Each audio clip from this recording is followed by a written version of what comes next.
20 നില കെട്ടിടത്തിന്റെ വലിപ്പമുള്ള ഉൽക്കാശില ഭൂമിയെ ലക്ഷ്യമാക്കി വരുന്നു. അതെ, JK-2023 എന്ന ഉൽക്കാശില ഇപ്പോൾ ഭൂമിയിലേക്കുള്ള പാതയിലാണ്. ഇതിന് ഏകദേശം 219 അടി വലിപ്പമുണ്ട്.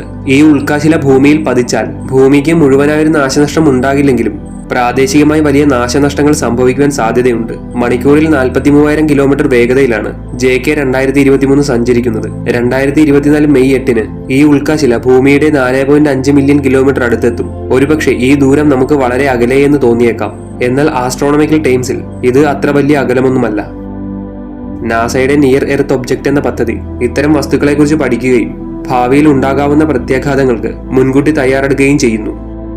നാസയുടെ ജെറ്റ് പ്രൊപ്പൽഷൻ ലബോറട്ടറിയാണ് JK-2023 പോലുള്ള വസ്തുക്കളെ ട്രാക്ക് ചെയ്യുകയും നിരീക്ഷിക്കുകയും ചെയ്യുന്നത്. JK-2023 നമുക്ക് നേരിട്ടൊരു ഭീഷണി അല്ലെങ്കിലും ഉൽക്കാശിലകളിലെ നിരന്തര നിരീക്ഷണവും ഗ്രഹപരിരക്ഷാ ഗവേഷണങ്ങളുടെയും പ്രാധാന്യം നമ്മെ ഓർമ്മപ്പെടുത്തുന്നു.